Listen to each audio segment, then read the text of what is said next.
So you can see, got some extreme high voltage here. I'm gonna climb this pole right here and I'm gonna walk on that wire and I'm gonna jump in. I wanna see how high the voltage is over there. And I'm thinking that if I get that charge, this is pretty close to my gym. I'm thinking if I can get that charge and maintain it, that I can bench a new PR and maybe bench over 600 pounds. It's been a lifelong dream of mine. So I'm gonna try that in a few minutes, but I wanna talk to you a little bit about running today and what I'm working on. So I'm working on sprints. Now, to quantify as a sprint, I would say you got to be in like the 90% range. I guess each person can maybe have their own thoughts on that. But anyway, what I'm going to do for today is probably take it into the 70% range because I'm still trying to figure out what's safe for me. Once I hit the 70% though, I'm going to try to hold it for maybe about a 5 count, 6 count.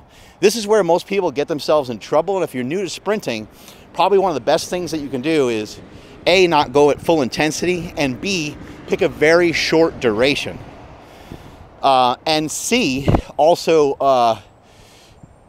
try not to just start out of, try not to do like a real start, because you're going to get hurt in the acceleration phase if you're not used to that. So I'm actually going to do like a running start. I'm going to jog and then I'm going to run and I'm going to hit it a little harder. I'm going to try to hold on to it for about 5 seconds or so. What you're going to notice that I'm going to be doing today is I'm going to try to drive the knee up and bring the foot underneath. Okay, this is kind of what I'm trying to do. Get this cycling pattern going and really just not necessarily driving the knees upward, but driving the knees forward.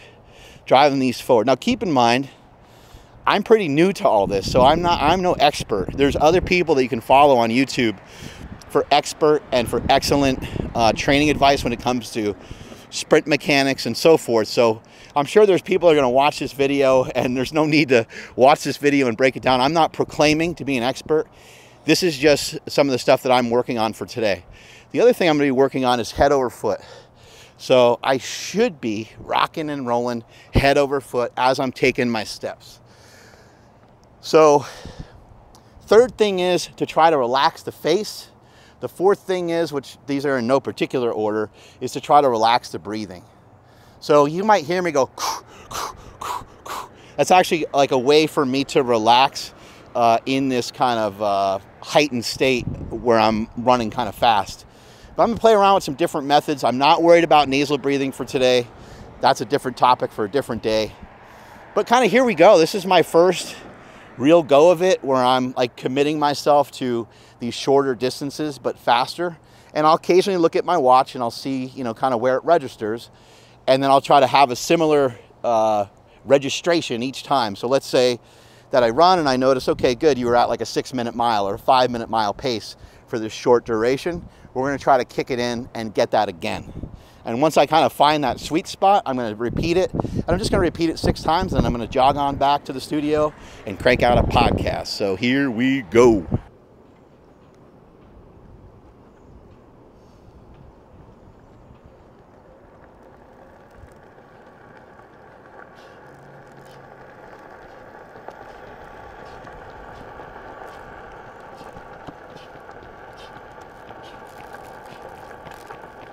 Out of the gate, right around 13 miles an hour, which is around like a 5-minute mile pace, 12.5 miles an hour, somewhere in there, 13. And what was cool about that is that didn't feel like it took a lot of effort. Now, how accurate is this? I don't really know. But what I'll say is that most of the time when I've been running faster here and there, I've seen this get up to about 12 or so. So right off the bat, that was a little faster than normal. That's a really good start to the workout.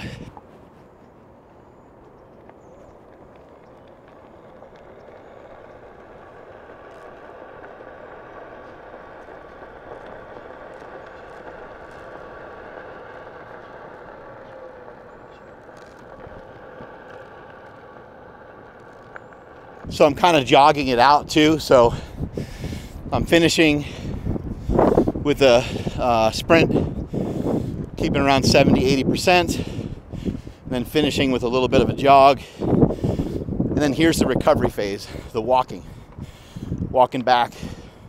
Body weight, 225 pounds today. Just a little refresher on the diet. Meat, eggs, fish. I've added oysters, mackerel, salmon, scallops, shrimp, lamb. I've added a lot of that to the diet as well to get some omega-3s, to get some DHA. The beef that I eat is grass-fed, grass-finished, regenerative agriculture from Piedmontese. GoodLifeProteins.com. Please check it out. Use the code MarkBell and get some good savings, 20%. And you can buy fish and steak and all kinds of stuff from there. But the fillets that I eat from Piedmontese, they have hardly any fat in them at all. I want to say, I think it says 0 on the label, which there's probably some in there, but it's pretty much nothing. So that's the recovery. Gonna hang here for a little bit and then kick it up again, and we'll be on set number 3 already. And I'm only gonna do about 5 or 6 of these.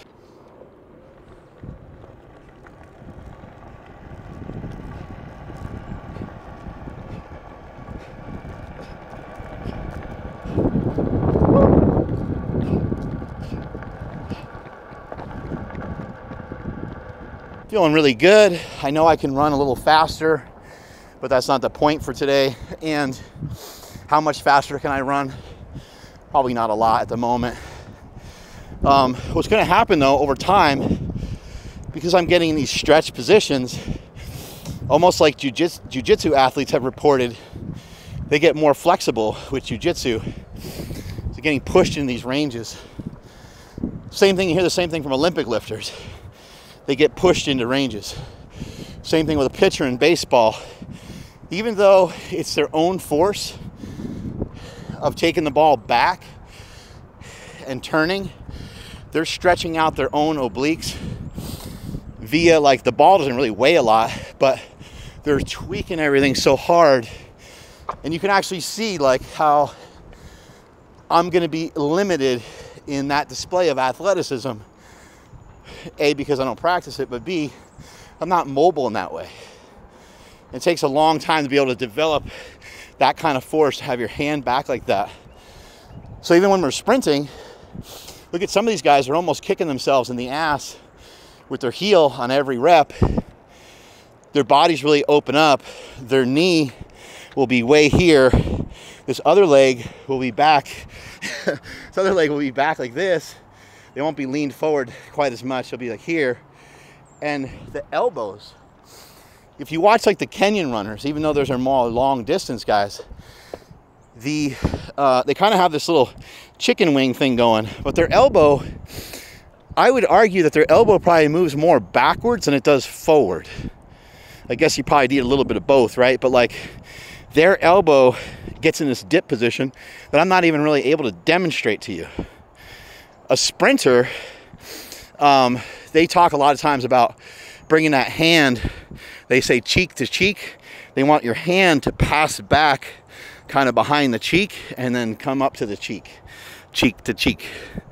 But for me, I'm just working on actually trying to push some energy backwards in terms of my elbows. I'm actually trying to like throw them down and back with each set. So again, today, 6 sprints, around 70 to 80%.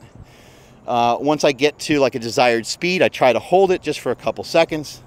And then I'm repeating. How far am I going? I don't really know. I don't think it matters that much. Over time, it will matter because I'll need to do stuff that's repeatable to show that I'm getting faster, or for me to even feel or know that I'm getting faster. I'll need to measure and record and track, right? You need to kind of do some of that to see the progress you're making. But for today, first go of it, feeling great.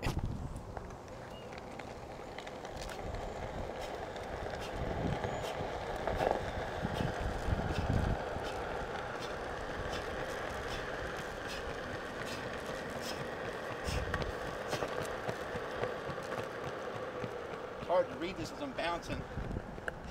Hard to read the watch as I'm bouncing around, but right around 15 miles an hour at the top end. I think, I want to say Bolt is at like 25 or something, or 26. I don't know. I forget what they said about him, but that's only for just a split second. interestingly enough, Usain Bolt's talent and gift is that he slows down the least.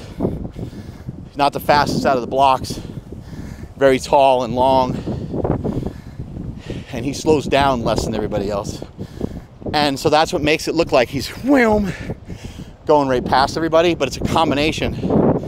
It's a little bit of an illusion. Those other guys might be running just as fast. In some cases, they might, at some parts of the race, they are running faster than him. But he's able to maintain X amount of speed for X amount of time to be victorious in the 100 meter. Feeling really good. It feels like I'm moving well, but I know when I go back and watch the video, I'm gonna be like, I thought I was moving better than that. But hey, today's day one and we're working on it. So here we go, another set.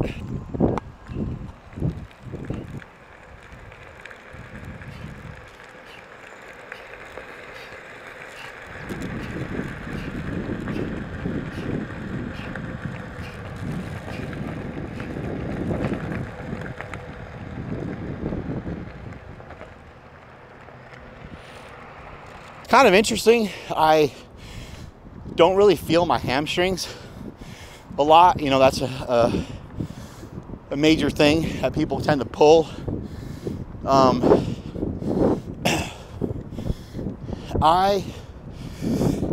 Let's see. I don't think I pulled a hamstring running, although one day in the gym I kind of, maybe I did slightly pop it, but I was doing some stuff with the sled, the tank, and I went to kind of sprint with the tank and I got a little something that lasted a couple weeks. That was annoying. But for me, I had two pretty good hip / abdominal things from running. And so if I'm gonna get disconnected or hurt, probably be in that area right there, because that's where I'm super tight, trying to get all that to open up. But again, everything's feeling good. This is the last one. No changes. Not gonna try to really change anything. A lot of times on your last set, it's like where you tend to be vulnerable because you're like, I feel good, and you want to try to do something a little different. So I'm just gonna keep it relatively the same. I might do like a double pulse like I did on that last one. Because sometimes what happens is when you're done running, like at the end of a run, is where you see people's form end up like looking the best for just a split second, because they kind of whoosh and they calm down and they're coasting, and you're like, oh my God, that coasting looked really good.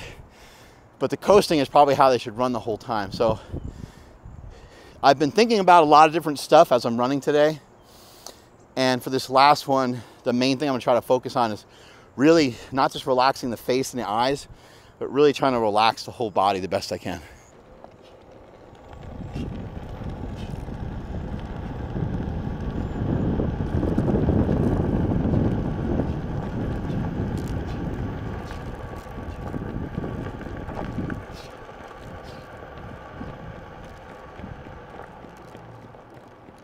There are many different ways to manage a run like this.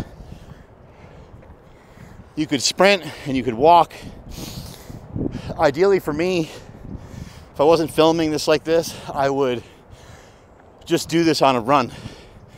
So I'd jog, maybe I'd walk a little bit, catch my breath, sprint, walk, jog, sprint, and get a few miles in.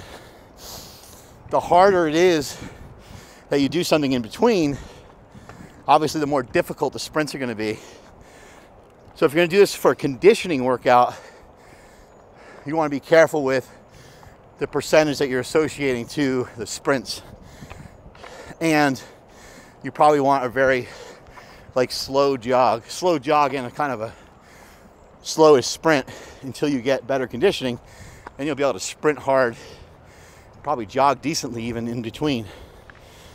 But for me, for today, I'm just gonna jog my ass on back to our studio.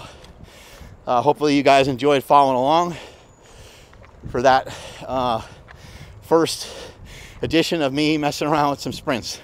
Strength is never weakness, weakness is never strength. Catch you guys later.